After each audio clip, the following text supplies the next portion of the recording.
Primero que nada, estamos a mitad de junio. A estas fechas, ¿cuál era la situación normal aquí en Los Cabos en cuanto a vuelos de llegada, salida, etcétera? Mira, pues para estas fechas, en la época normal, considerando el año pasado, hablábamos que estábamos prácticamente ya en la entrada de lo que son las vacaciones de verano, que teníamos un repunte importante por este fenómeno. ¿Qué es lo que tenemos actualmente? De tener un promedio de operaciones entre de 50 y 70 operaciones al día, entre llegadas y salidas, tanto en la parte internacional como nacional, pues nos hemos caído hasta 10 operaciones al día. En el día menor y en su máximo, como un día de ayer o el domingo, 15 operaciones, ¿no? De estar manejando aproximadamente un promedio de entre 5,000 y 9,000 pasajeros por día entre semana, y los días sábados, que era el día pico del aeropuerto, de manejar aproximadamente un promedio de 12,000 pasajeros de llegada.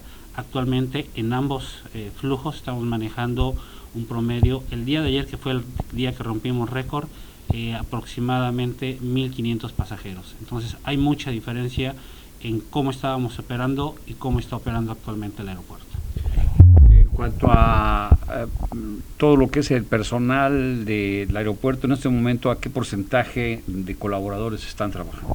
Mira, en la parte de nosotros, el personal que depende directamente de la administración del aeropuerto, hablamos que hemos optado por tener diferentes esquemas de trabajo. A fin de cuentas, estamos teniendo prácticamente el aeropuerto con el personal mínimo indispensable para mantener la operación.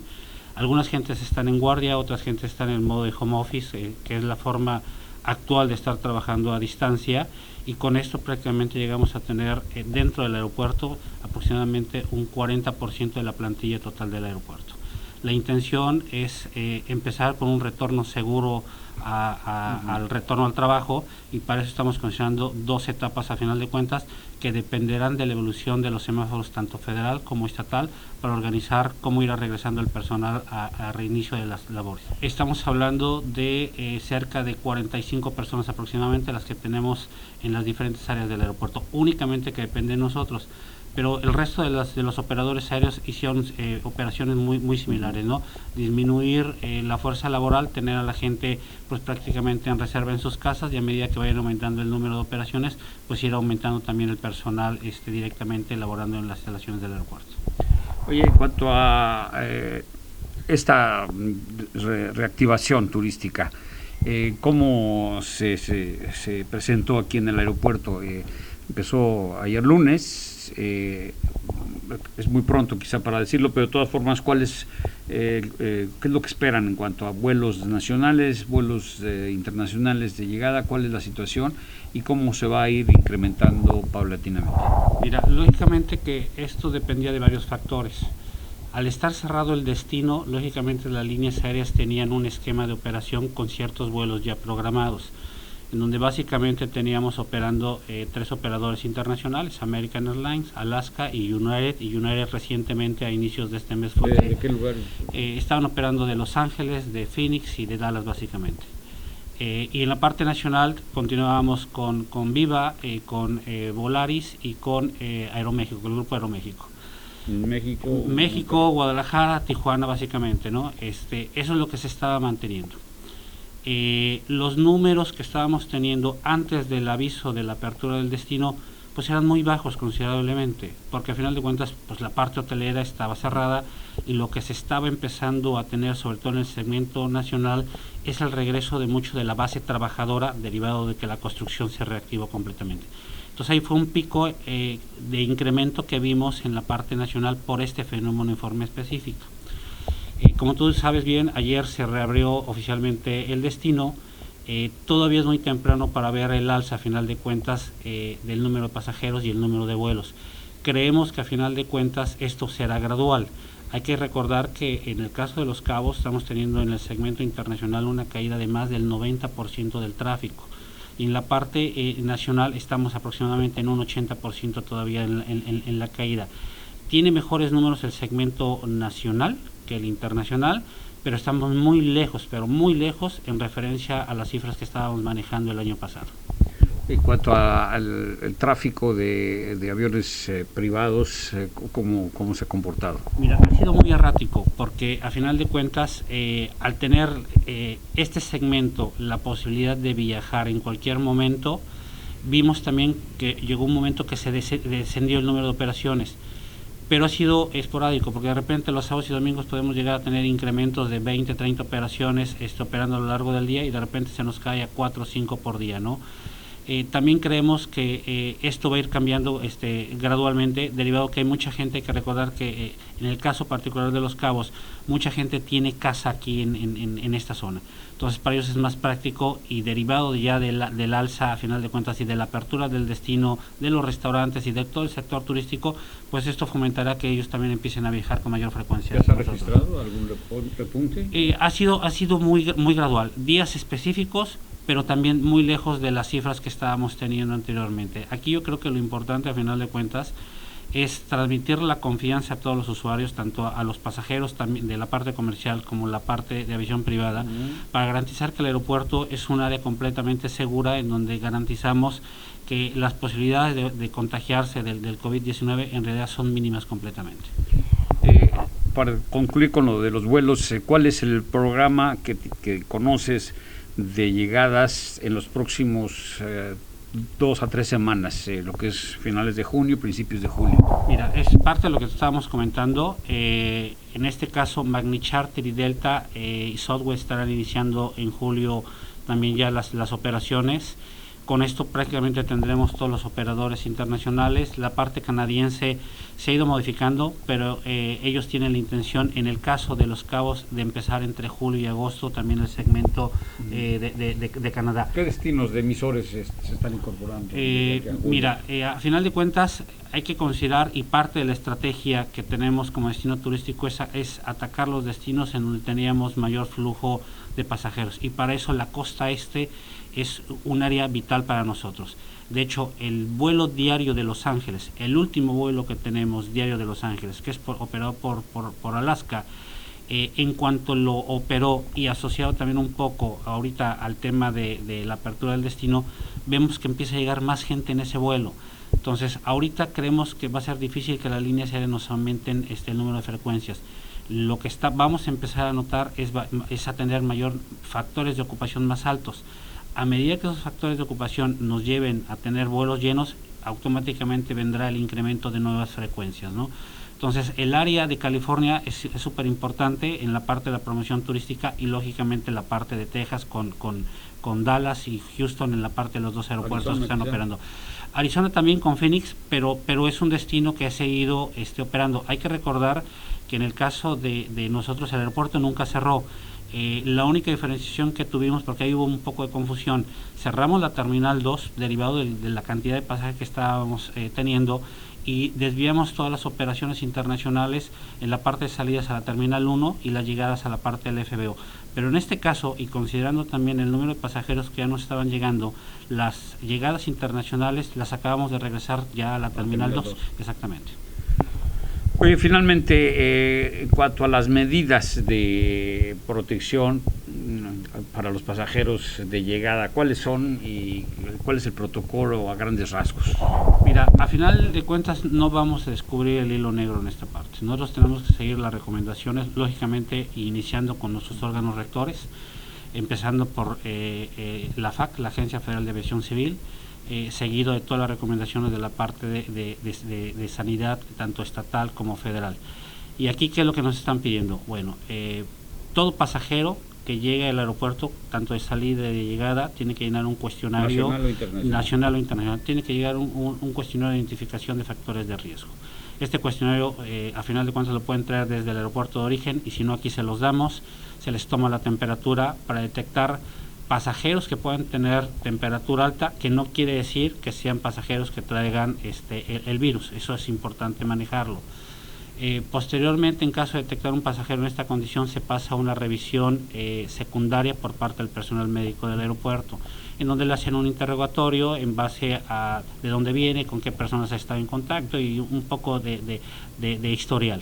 Si ellos detectan algo anormal, se acude al personal de sanidad estatal para que ellos terminen de determinar qué es lo que se va a hacer con este pasajero, si se le detiene en el aeropuerto para hacer otro tipo de evaluación, si se continúa a su casa o si se tiene que trasladar a algún hospital para hacer algún tipo de investigación. Eso es tanto en la parte salida como llegada.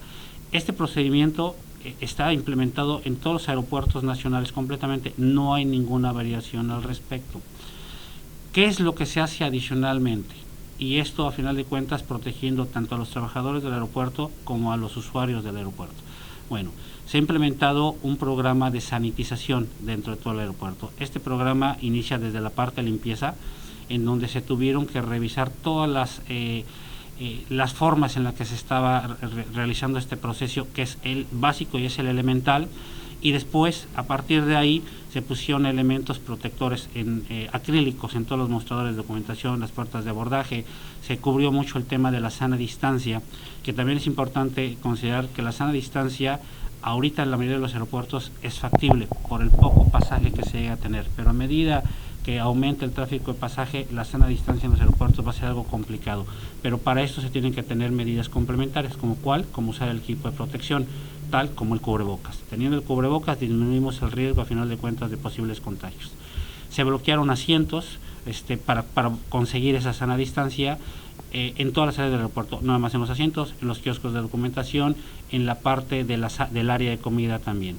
Adicionalmente, se está haciendo un proceso de sanitización en donde se hizo una evaluación de todas las áreas que tienen mayor contacto con los pasajeros y se determinaron cada cuánto tiempo se tenían que limpiar con productos especializados para hacer esa sanitización o desinfección. Y adicionalmente, diario estamos haciendo un proceso de nebulización en el aeropuerto. Entonces, con todo este proceso, lo que estamos haciendo es crear una burbuja, digamos, como de esterilización en el aeropuerto, en donde cualquier pasajero que llegue, ya sea de salida o de llegada al aeropuerto, le garantizamos la esterilidad completamente de toda el área aeroportuaria. Oye, hay la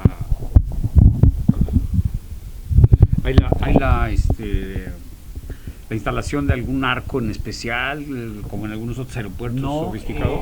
Fíjate que estamos evaluando los arcos actualmente.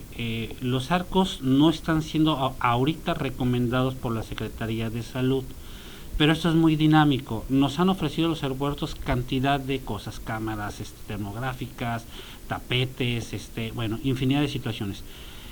Nosotros estamos evaluando algunos productos en específico como los arcos o cámaras sanitizantes, y estamos pidiendo a los diferentes proveedores que nos puedan dar realmente la certificación o recomendación por parte del sector salud. En cuanto veamos que esto cumple con este requisito, lo más seguro es que procedamos a la instalación del aeropuerto. Pero hay que ser cautos, tenemos que ir con cuidado, porque al inicio o a la mitad de un poco de la pandemia, hubo algunos lugares donde pusieron esos túneles, no eran las cabinas, eran túneles, que después la propia Secretaría de Salud salió a decir que era contraproducente, y los que lo llegaron a poner terminaron quitándolos, ¿no? Entonces ahorita hay tantas cosas en el mercado, pero mientras no esté certificado realmente por la autoridad sanitaria, preferimos irnos con calma en todo ese aspecto. Oye, entre sus planes a quizá corto o mediano plazo, se encuentra el hecho de realizar pruebas de estas test rápidas aquí en el aeropuerto para pasajeros sospechosos. Mira, sí se tiene en la mente, pero dependerá, como el caso que te acabo de comentar, de que en realidad sean pruebas confiables y avaladas por la autoridad sanitaria.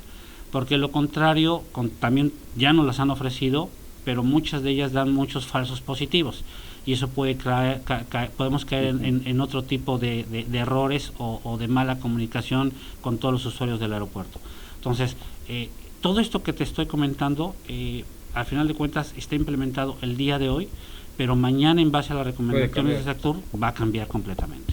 Oye, entonces, me imagino que también estarán diseñando qué va a pasar cuando detecten que algún pasajero pudiese dar positivo, pero es difícil porque desde su lugar de origen ya vienen con un examen, ¿no? No se suben al avión si no tienen la plena certeza de que no están contagiados, ¿o sí? Sí, de hecho, el tema de la temperatura que se hace en los aeropuertos y que muchas líneas aéreas también tienen implementados, es una medida de mitigación que se tiene para detectar a alguien que, digámoslo así, trae temperatura y puede traer una enfermedad. ¿Qué enfermedad? No se sabe.